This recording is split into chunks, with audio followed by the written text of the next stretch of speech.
Now, I know this is a couple of days removed, but I did want to comment on the incident that took place between the Toronto Gay Pride Parade and Black Lives Matters. As some of you may know, more particularly Canadians, that the Pride Parade it had Black Lives there as a special guest, and they ended up blocking the whole parade for like a half an hour and made a bunch of demands of the Pride Parade, which they conceded to, and they gave them more black representation for Asian Americans. They wanted them to put money into black programs. And the one criticism I will absolutely agree with, the removal of the police from participation in the parade.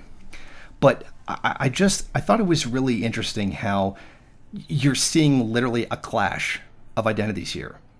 Identity politics. You're looking at Black Lives Matter attacking sexual minorities for not being inclusive enough to a black movement. So the sexual minority movement didn't put enough emphasis on the black movement.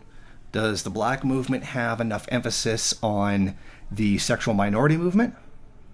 Is that because you don't really hear Black Lives Matter talking about the rights of sexual minorities, if at all. Maybe they do a little bit, but they've clearly not focused enough that they should put money into them.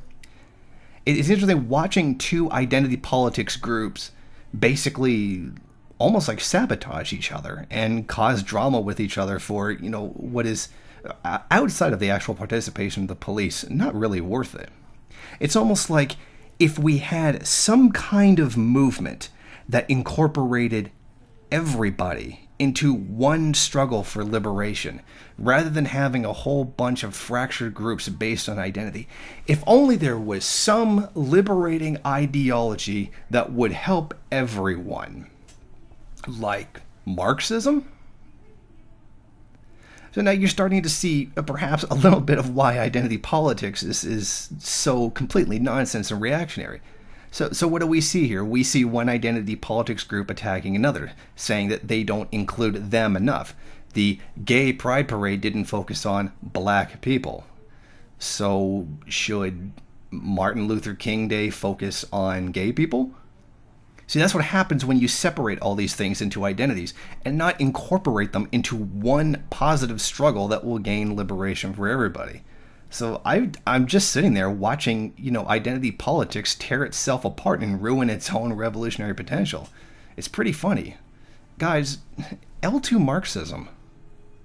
Thank you for watching. Why don't you go ahead, rate, comment, subscribe, and share on various social media. And if you want, you can head over to my Patreon page and show your support.